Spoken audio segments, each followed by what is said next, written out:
शहजादी और मटर। एक वक्त की बात है, एक शहजादा था जो निकाह करना चाहता था। क्योंकि वो शहजादा था तो उसे चाहिए थी एक शहजादी। रानी ने उसे बड़े अदब से पालन पोषण किया था, तो उसकी ये ख्वाहिश थी कि उसकी होने वाली बीवी भी बड़ी अदब तरीन हो। उनके सल्तनत में कोई ऐसी शहजादी नहीं थी जो शहजादे के लिए सही हो। तो शहजादा शहजादी की तलाश में पूरी दुनिया घूमने निकला, पर जितनी भी शहजादियों से वो मिला उसमें कोई ना कोई खामी थी। किसी की नाक ऊंची थी तो किसी का कद छोटा, किसी की चाल में खोट थी तो किसी की आवाज में। उसे ऐसी कोई शहजादी नहीं मिली जिसे वो अपनी बीवी बना सके। गमजदा होके वो अपनी सल्तनत वापस लौट आया और सोचा कि उसकी किस्मत में बीवी की फरहत है ही नहीं। एक दिन जब वो अपने महल वापस पहुंचे, अचानक जोरों की बारिश होने लगी। फलक में काले बादल छा गए और कड़कती बिजली की आवाज ने महल की दीवारों को हिला कर रख दिया। महल के सारे लोग एक जगह इकट्ठा होकर आग जलाकर इस कुदरत के कहर को देखने लगे।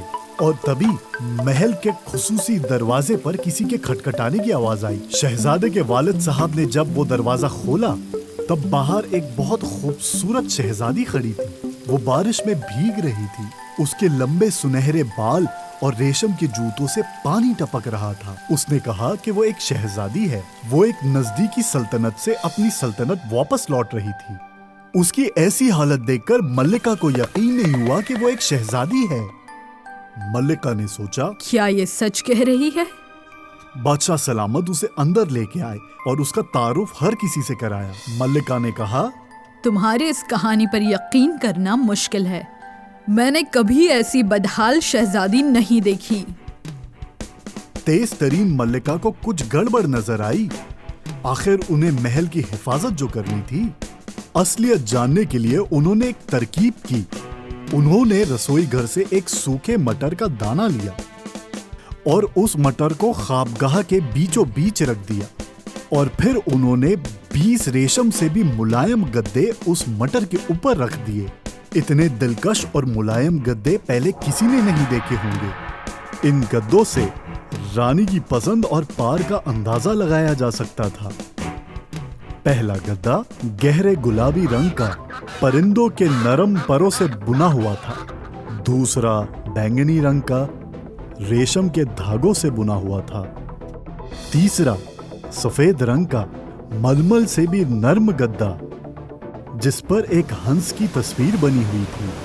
पट्टी वाले गद्दे, स्प्रिंग वाले गद्दे, जरी वाले गद्दे, लीनन के नर्म आला दर्जे के गद्दे और सोनों के धागे से बने हुए गद्दे जिस पर सल्तनत की मोहर और नाम लिखा हुआ था।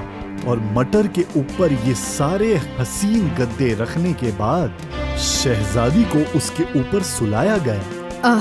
हाफते हुए गद्दों को एक दूसरे के ऊपर और ये फिजूल मेहनत करने के बाद रानी बोली, अब पता लगेगा कि असल में ये लड़की शहजादी है या नहीं।